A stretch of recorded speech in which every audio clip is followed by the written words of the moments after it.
Aya Malawi. Stop the presses, eh? Because today we are not just talking about politics as usual. No, no, no.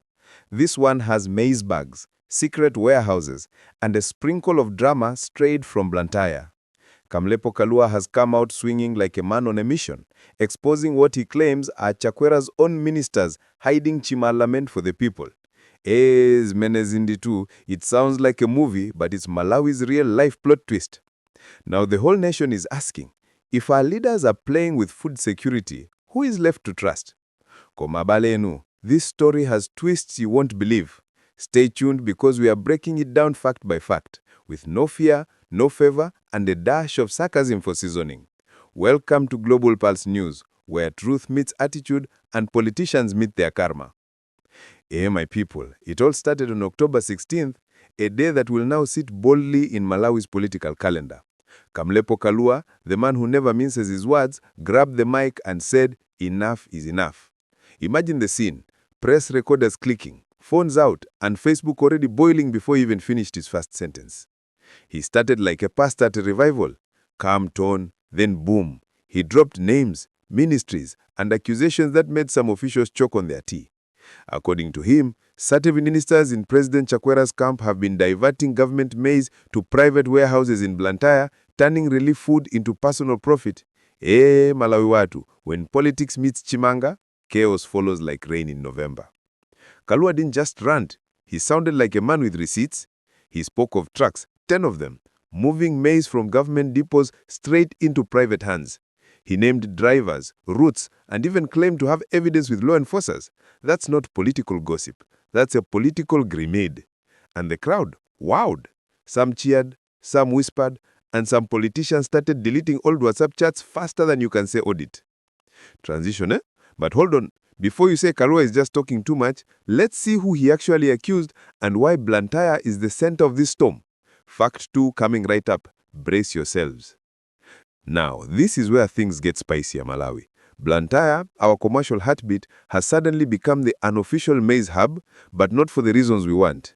Kalua claims that within the city's industrial edges sit warehouses tucked high with government maize, hidden from public eye, but ready for private sale.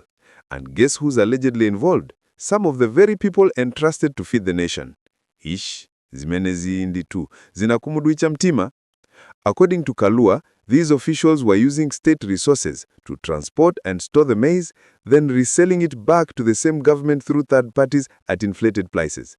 That's not just conflict of interest, that's corruption with a delivery receipt.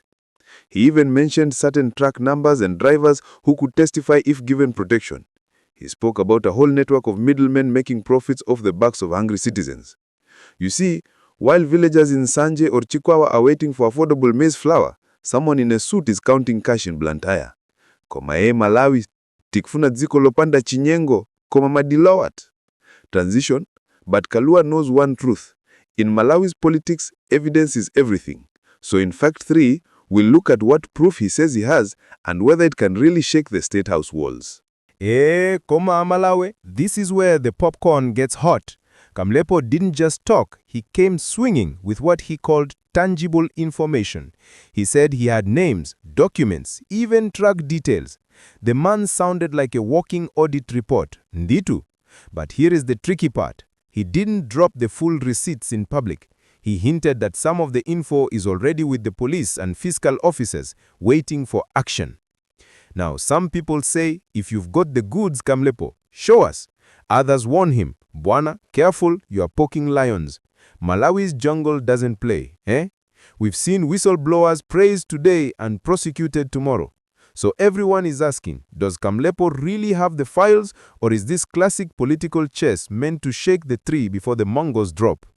Still, the confidence in his voice made even the skeptics pause. You could feel it that, nditu, this man believes what he's saying. And you know Malawians, we love drama mixed with truth. Whether it's WhatsApp groups or barbershop debates, everyone is analyzing the tone, the body language, the poses, like detectives on TikTok. But when there is smoke, there's usually a politician nearby holding a match. Let's move to fact 4. How did Chakwera's camp react to this fire? When the word Chakwera entered the headline, the presidential camp went into full damage control mode. Within hours, party loyalists and government spokespeople were already on radio saying, "This is political propaganda. Ignore it." Classic move, right? They argued that maize distribution is handled through official contracts and that no minister personally benefits. Some even suggested Kalua is on a mission to revive his old political fame using controversy as fuel. But that defense only made the story bigger, because the more they denied, the more people wondered, if it's fake, why so defensive? In politics, timing is everything. These accusations came when the government was already under heat for food shortages and forex struggles. So Kalua's words hit like salt on an open wound. The social media storm was instant. Memes, hashtags, live debates, you name it. Some called it #ChimangAgate. Others said, "Make Malawi great again, but first, feed us." Still, the State House insisted there's no maize theft, only political theater. But Malawi, the real issue isn't just the drama. It's what this means for ordinary citizens. So in Fact 5, we go beyond the politics and straight into your kitchen, the impact on the people. Let's be real, eh? This story hits home because maize isn't just food in Malawi. It's identity, survival, breakfast, lunch, and supper combined. So when someone whispers that our chimanga is being stolen, it's not just an economic scandal, it's personal.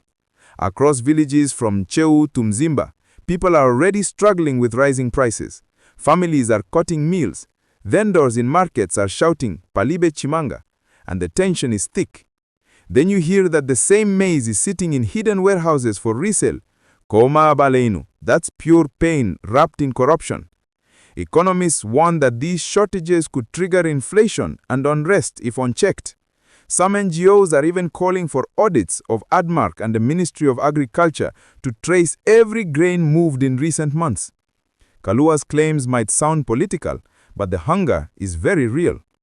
People are saying, "We voted for leadership, not for thieves hiding maize behind warehouses." And that line alone is already trending. But Malawi is no stranger to maize scandals, right? Let's take a look back in Fact 6, because this script has played before, just with different actors and slightly cheaper fuel prices. Koma Malawi, tikumbukile pangono. This isn't our first dance with maize scandals, nditu. From Cashgate to Maizegate to the mysterious ADMARC deals, we've seen these bags of chimanga travel faster than our economy ever did. Every administration swears never again, but a few years later, boom, here we are again, counting missing tons instead of progress. Kalua's expose only adds to a long legacy of maize madness. In 2016, it was Zambia maize. In 2020, there were whispers about ghost suppliers. And now in 2025, Blantyre becomes the hiding ground. Abaleinu. It's like the script never changes. Only the actors do. You see, the real tragedy isn't just the theft. It's how it normalizes corruption. People now joke, if there's maize involved, someone's eating twice. But we shouldn't be laughing. We should be asking questions. Because while politicians are storing grain, villagers are storing hunger. And speaking of politicians, this new drama isn't happening in isolation. There's a power shift brewing behind the scenes. Fact 7. Let's peel back the curtain. Malawi's politics are like a telenovela. Every episode ends with a twist. Kalua's bombshell didn't just expose corruption, it shook alliances too. Within hours, political camps started whispering. Some in Chakwera's own party murmured, "Bwana, this might be our weakest moment yet." You see, Kalua isn't just some random critic. He's a seasoned politician with a history of fighting from both inside and outside power. His movement, Make Malawi Great Again, has suddenly gained attention, almost like a political revival rally. The timing is perfect. People are frustrated, the economy is tight, and his words hit where it hurts. Now analysts are saying this maize scandal might trigger internal battles within the ruling party. There's talk of reshuffles, suspensions, and, you guessed it, quiet distancing from accused ministers. Abalenu, politics in Malawi move fast when the pot is hot. But scandals don't survive on politics alone. They need public fuel. And right now, the people are not just watching, they're reacting. Fact 8.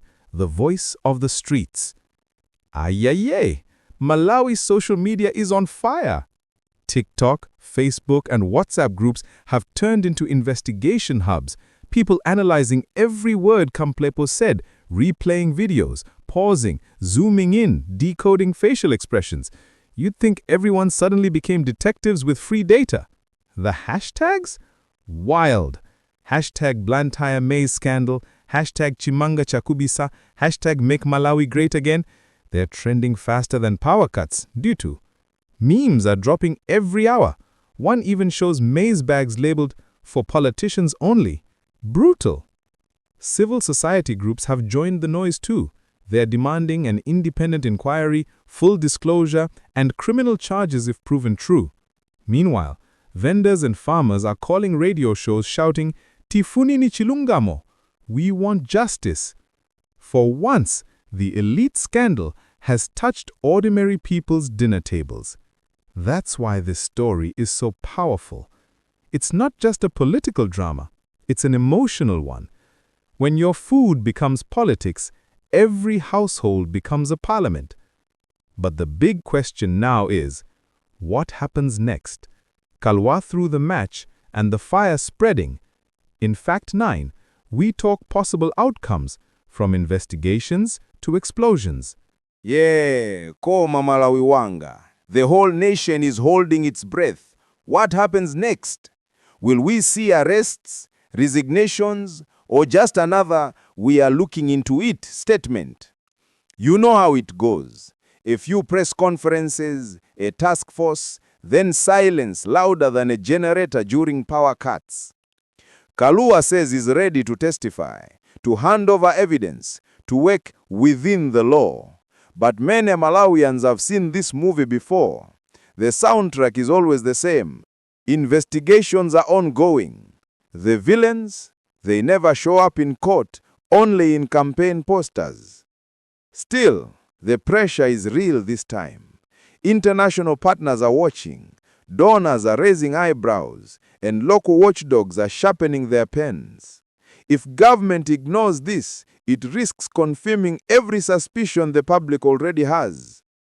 Meanwhile, the streets are laughing through the pain, memes showing ministers chasing maize bags like athletes at the Olympics. Aya bali inu, satire is our survival tool. So, beyond laughter and politics, what's the bigger message here? Fact 10. The moral of this maize madness. At the end of it all, this scandal isn't just about who hid what in Blantyre. It's about the soul of Malawi. Can a country truly develop if its leaders treat national resources like personal inheritance? Can we cry, "Make Malawi great again," when our own are making it hungry again? Tikudziwa. Corruption doesn't just steal money, it steals hope. Every bag of maize lost is a child's meal gone, a farmer's sweat wasted, and the nation's dignity bruised. Kamlepo's revelations may sound political, but they echo a deeper frustration. People are tired of recycled lies. Maybe this is Malawi's turning point. Maybe it's just another episode. But if citizens stay loud, stay curious, stay angry with purpose, then even the biggest warehouse can't hide the truth forever. Habari yenu. Tisamale. Let this scandal remind us, when we let corruption eat unchecked, one day it eats us too. So there you have it. 10 hard-hitting facts straight from the maize fields to the ministerial offices. Kamlepo Kalua may have thrown a grenade, but it's the public's reaction that decides whether it explodes for change or fades into gossip. Habari inu. If you believe Malawi deserves leaders who feed the people, not feed from the people, then don't just watch. Speak out, share, and stay alert. Hit that subscribe button for real stories told with truth and flavor. Drop your thoughts in the comments. Do you think Kamlepo is exposing truth or just stirring the pot? This is Global Pulse News, where wit meets watchdog journalism. Until next time, keep your maize safe, your mind sharp, and your leaders on their toes. Malawi, let's make noise until truth answers.